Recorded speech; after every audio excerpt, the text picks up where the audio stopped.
Hey, what's up, guys? It's your boy Gypsy back here once again for some more Draft League format. Today, guys, I'm bringing you a match in a league that I haven't mentioned on my channel yet. It's the BCF, a pretty competitive league I've been involved in for a few months now. I've had a pretty good run. I've gone undefeated.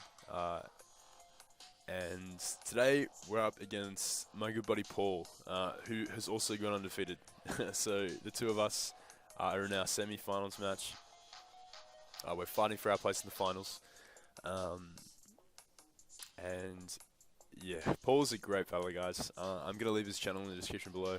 And I definitely recommend you go and check him out.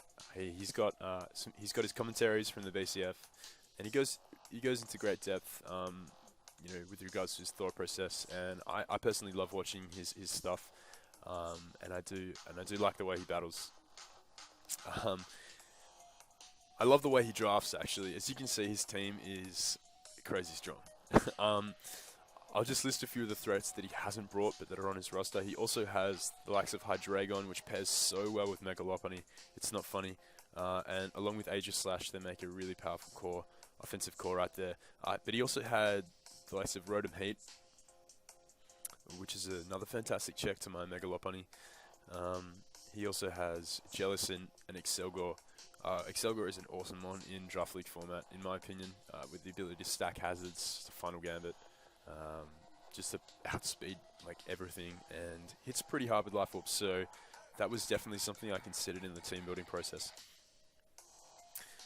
Anyway, as you can see, today he's brought the Lopunny, Nidoqueen, Aegislash, Togekiss, Crocodile, and Armaldo, and when I was building, I predicted 4 out of his mons correct. I didn't really think he'd bring the Crocodile and the Armaldo, but that was always a possibility. I did think he'd bring his Hydreigon and his Rotom Heat as well, and therefore I did prep for those, but maybe a little bit less for Crocodile and Armaldo, but we'll see how we go. I'll just give you a quick rundown of the team that I brought today. My roster for the BCF is pretty interesting. I've got, as you can see, I've got the mons on screen here. I've also got a Jublade, a Magneton just to trap steals for Scam, a Miltank, and a Nidoking. And then I've got my 2 Heat, Little Cup mons in Tangler and Slowpoke, which have actually put in a crazy amount of work this season. So I just thought I'd give a shout out to those guys. Anyway, so the team I brought today consists of Greninja, Zapdos, Mega Altaria, Bishop, Gliscor, and Meloetta.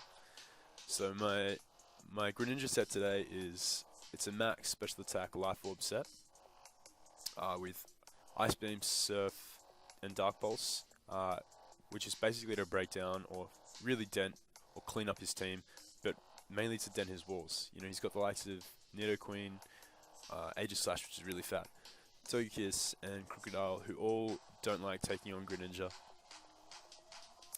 I also have Water Shuriken, which is going to come into play during the game. I did want the priority for something like a Scarf Crocodile, or even like a Scarf Nidoqueen, or even like a Weakened Lopunny.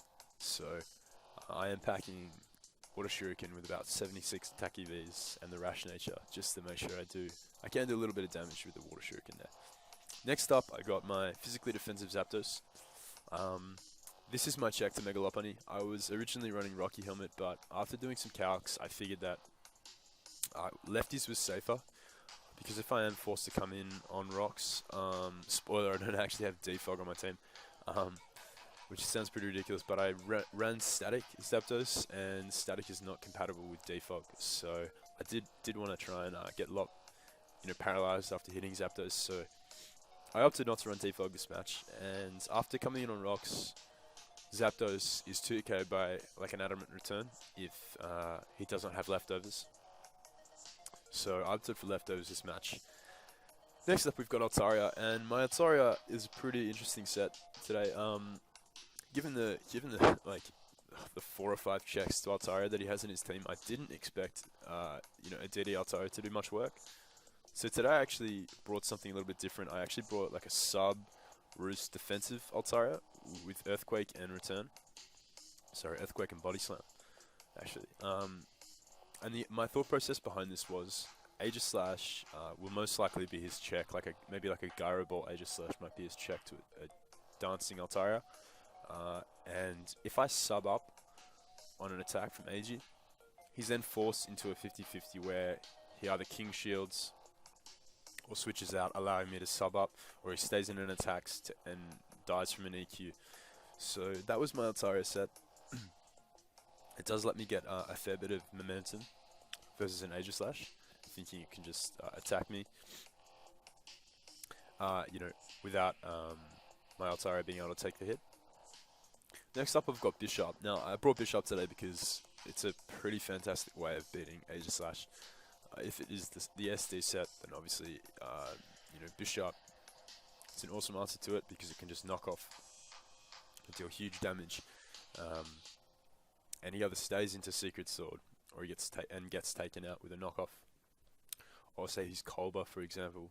That then makes him way easier for the rest of my team to take on. So next up, we have the Gliscor. Just quickly on the Bishop, I'm actually Choice Band Adamant, which allows me to more easily take on the Aegis Slash. So a knockoff is a guaranteed Oko, provided he isn't Kolba or no item, which is pretty awesome. It also does let me, if he's a slower Togekiss, Iron Head is a straight Oko. And Sucker Punch, a banded Sucker Punch from an Adamant Bishop, does huge damage to his team. Does almost 50% to Mega Lopunny, which is pretty crazy. So I really felt like banded Bishop was the go this match. Next up, we have my specially defensive Gliscor. Now, Gliscor was here to take on the Hydreigon. Hydreigon was a massive threat to my team. Even though I do have Mega Ult, something like a Life Orb Flash Cannon from Hydreigon still does a fair amount. So I really wanted to bring Gliscor to stop him from dropping Dracos if my Altaria wasn't Mega Evolved at that point. Especially defensive Gliscor can eat any hit from Hydreigon, barring an HP Ice, if he's something like Specs or Life Orb. And can Toxic and EQ his team. Now, Gliscor is going to be huge for me this match. I noticed that at Team Preview he hasn't brought Hydreigon. So that means that Gliscor will also be used to take on the Crocodile, as well as the Togekiss, because Togekiss can't para me if he is the Para Air Slash variant. Lastly, I have specially defensive Meloetta, whose job it is to take on the Nidoqueen. I really hoped the Nidoqueen wouldn't be running Crunch. That was something I was kind of fearing during the match, looking at the matchup, considering Meloetta is such a great check to a specially offensive Nidoqueen. But I was just banking on him, not running that sort of coverage for it, because I do have other ways of checking it on my team. Anyway, guys, let's jump into the match. So first up, he leads off with Togekiss. Now, I lead off with Altaria. The reason I lead off with Altaria is because I figured he'd either lead off with Crook or he'd lead off with Aegis Slash. If he led off with Crook, I could get off a nice body slam onto anything. And Scatter said if he switched out to Nidoqueen, I'd be able to scout the damage on that, determine if he was bulky or like a specially offensive variant, like a speedy offensive variant. But he actually leads off with Togekiss here, and I don't want to stay in and take a Dazzling Gleam. If he's something like Specs, Specs Dazzling Gleam, I'm not about to just take that. So I got to my Gliscor here, knowing that I can get any hit. He goes to Dazzling Gleam, and judging I ran the character there, he's actually not invested, so that's a non-invested Dazzling Gleam. Still has a decent amount, but Togekiss is pretty strong. So I just take this opportunity to go for the Toxic here on the incoming Crocodile. Now, as I said, I don't have a D4 on my team, which is pretty bad because, hazards do affect me, but I felt as though he wouldn't try and stack hazards this game, and I was prepared to deal with Stealth Rocks just being up. If he had brought Excelgor with Spikes, that would have been a bit more threatening versus my team, but I figured the fact that I do have two reliable Defoggers would deter him from stacking hazards versus me. So right here, he goes for the Bulk Up, which is pretty interesting. I go for the EQ. It does nothing after the Intimidate. And he goes for the Knockoff here. Now, I stay in and EQ this turn on his Knockoff, knowing that even at plus +1, judging by the EQ damage on Bulk Up, he was a defensive variant. even though I was minus attack. He couldn't really do much. He couldn't do much to my glitch score. The knockoff only does 57%, so the next hit will do less because I'm no longer holding my orb, and I do have the protect, so I can actually just kind of storm him out there, let the toxic whittle him down a bit and heal up a bit more. But I actually get the crit on the earthquake, which is huge. That's pretty big for me. I wouldn't say it was game changing because as I said, I was planning to stall a bit with protect, the combination protect and roost, and whittle him down a bit, and then maybe go into something like my Altaria to eat a knockoff because I'm physically defensive ult. But I actually get the crit there, so that speeds up the process a bit. It does suck for Paul. I mean, I'm sorry about that, man. Not in my control, but you know, it is annoying nonetheless. I go for protect here, just to scout. Now, I didn't want to. I was very tempted to just go straight out to Meloetta here, but I can't stress enough how important Glisko is this match. I did just want to get a bit more health back and see if maybe he wanted to make a double out to something like Aegis / predicting my Meloetta switch. And, you know, worst case scenario, he gets up rocks and I heal a little bit of health back. I heal more health than rocks is going to take off me on the switch in. So I got to Meloetta here. As he goes for the Ice Beam, and that's a 16%. So, you know, Meloetta eats that. He reveals Togekiss as his switch in right here as I go for the Psychic, and that doesn't do much. I'm not invested, but he is a pretty bulky Togekiss, judging by that damage. As he just roosts up here. No, that's fine with me. Here, I will just explain. I actually stay in and I go for the Toxic, as you can see here, as he switches out to his Nidoqueen. Now, the reason I went for the Toxic over predicting the EQ, Nidoqueen was an obvious switch right there because I had shown off Toxic, but I didn't want to risk him being like a nasty plot Togekiss. So if he had been and I'd stayed in an EQ'd, Air Slash or Dazzling Gleam would have done a ton, and I just didn't want to risk that this early into the game when I do have a really nice easy switch in to Nidoqueen in the form of Meloetta. So I just stay in and go for the Toxic. This also allows me to protect, and Further Scout is set. Protecting here means I can heal up more health back on my Gliscor, and also lets me scout for the Crunch, because I am quite nervous about him having Crunch from a Meloetta, as I have shown that to be the switch in for Nidoqueen. So he just goes to the Ice Beam again there, which is awesome, because that means I can heal up. He hasn't shown off the Crunch. Maybe he's bluffing it really well at this point, but I choose to take the risk out to my Meloetta.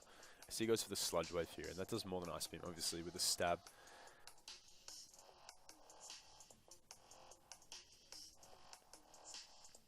As I just stay in and I Psychic here.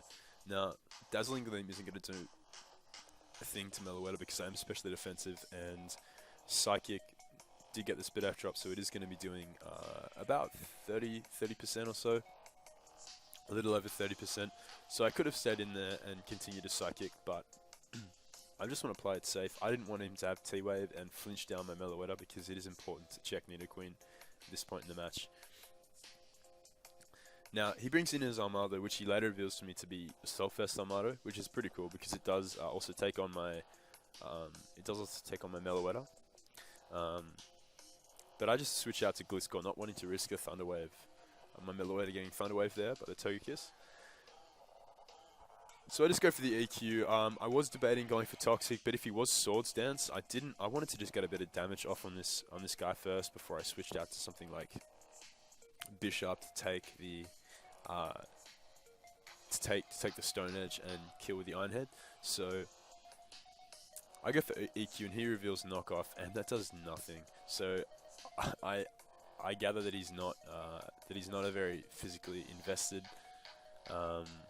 Armado, considering that I am max special defense. I've got no defense investment. He's pretty strong, but it's not looking threatening to me. I can just heal up. His Stone is only doing 33, so with a crit, it's not going to take me out. I just roost up here on his Stone Edge, as that does nothing, and I can heal that damage up. And so he gets taken out with the Toxic there. So this is pretty good for me. I've taken out two of his bulky rock ground types, which is pretty good for something like Zapdos. Both, you know, really resisting, and Armada takes nothing from like a discharge because he is the assault vest. So that's pretty nice for me. Now here, it brings in his Lopunny. Now I know Paul likes to run stuff like sub baton pass, sub power up punch, sub like encore Lop. He runs some pretty cool stuff on Lop this season in the BCF, so I didn't want to risk him just getting a free sub up. So I do stay in here and go for the Earthquake as he goes for the Retaliate right there, and that does 55%, revealing his Jolly. Now this turn, I knew that it was unlikely he would have. Well, it wasn't. It was sort of 50-50 here. Like he could have gone for the Retaliate, predicting me to switch out, assuming he had Ice Punch. So going something like Greninja on the Ice Punch, that wouldn't make much sense. But he could have predicted me to switch out, fearing the Ice Punch, and gone for the Retaliate. Now he hasn't revealed Ice Punch yet, but I figured he'd probably go for Ice Punch because it does do more to Gliscor if he did have it. So he switches out here, knowing you can't take me out because he doesn't actually have the Ice Punches. I just roost up, knowing I can take a return, given that Retaliate only do 55%. So at this point, I'm still scouting for the Crunch. He shows off the Ice Beam once again, as I just go out to my Meloetta. And he makes a safe Ice Beam play once more.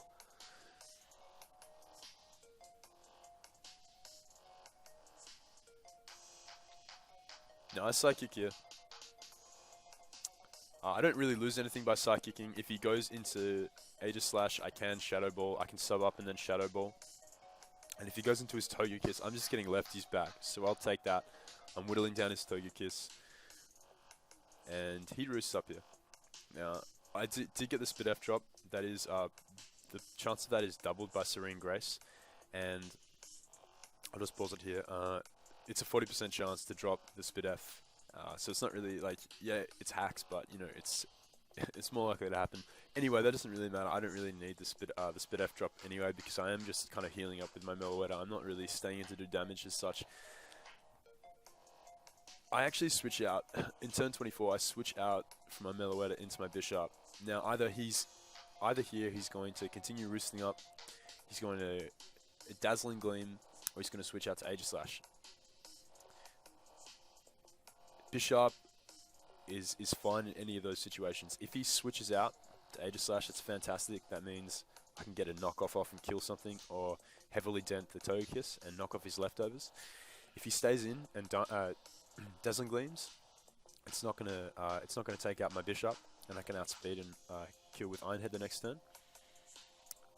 And if he stays in and roosts, predicting like a T-Bolt or a Psychic from Meloetta after the Spit F drop, then Bishop has a nice free switch in again. So right here, he actually switches out to his Aegis Slash on my switch out to Bishop, which is perfect for me. I'd get a clean knockoff, which takes out the Aegis Slash right there, revealing his weakness policy, which is great for me. So at this point, I do have a pretty big lead.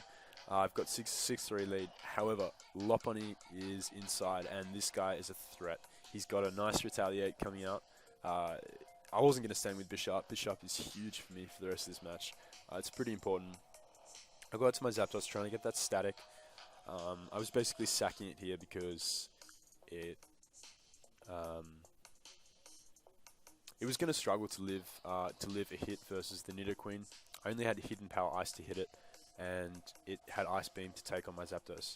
So I knew my Altaria would be bulky enough to take at least one hit from this Lopunny. Right here, I go for the Earthquake, predicting him to switch out to his Nidoqueen, as he actually makes a good play and goes to his Togekiss. So I'm in a pretty tough situation right here, but if he does decide to double on my switch out to Gliscor, then that can be quite annoying for me, because he does have the rocks up, so it is whittling down my Mons. But he actually just stays in any Dazzling Gleams here, which is great, except he crits my Gliscor. Now, the crits didn't really matter in the big scheme of things, because I do have the Poison Heal, but he encores here on my Earthquake. Now, I did predict him to switch out to his Nidoqueen there, and he makes a great play and stays in an encores, which really put me on the back foot there, because I will switch out now, and I will be forced out. I choose to go into my Bishop right here, knowing that he's not going to Aura Sphere, He hasn't shown it yet, but he's most likely just going to Dazzling Gleam because it does hit everything on my team. And I can just click Iron Head at this point and take out the Togekiss because nothing wants to switch in. Nidoqueen would have been 2-hit KO'd, and Lopunny would have gone down actually to a banded Iron Head. So the reason I keep my Bishop here is because, as I said, Sucker Punch from a banded Adamant Bishop does about 40, upwards of 40 to almost 50% to a Lopunny. So if it gets some prior damage off, like a Water Shuriken off with Greninja, for example, and I whittle him down, Sucker can take him out if I do predict right with a Lopunny. At this point in the match, he hadn't shown his third move. So for all I knew, it could have been sub, which was an issue, which was something I was fearing. So at this point, I sack off Meloetta because I know the rest of my mons can take out Nidoqueen. I don't need it anymore. Between the four of them, they can handle Nidoqueen. So here I just go with my Lop. I go for the Earthquake because I just need some damage. I need to pop his Sugar. I figured he'd be Sugar. I need to pop his Sugar, and so my Gliscor can take him out. Now, I go for the Earthquake here.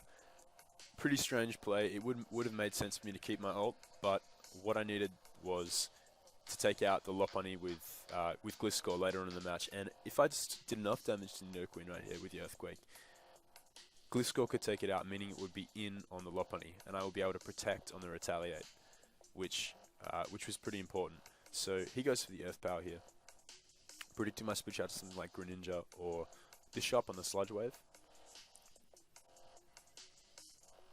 So he brings in his Lopunny.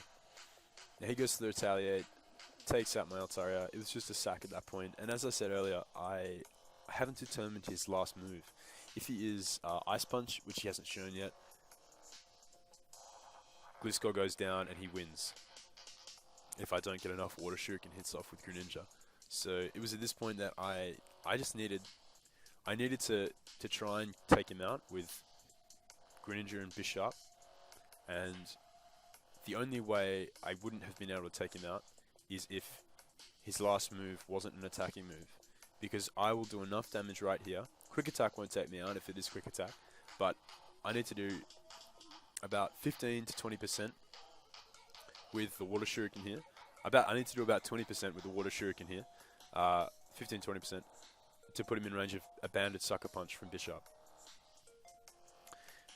Bishop would then be able to come in and Sucker Punch if his last move was an attacking move. If it wasn't an attacking move, it was something like Sub or Encore, then Gliscor wins because it can take a return and finish with EQ, or just roost off the damage and stall out a bit and eventually take out the Lopunny. So here I go for the Water Shuriken, and I get 3 hits off. So I do about 27% right there, as he just takes me out the high jump kick. And Lopunny is in range of a Bishop's Sucker Punch. So right here, it is some mind games. I go for Sucker, and it doesn't connect, and he shows off Toxic, and this is perfect for me.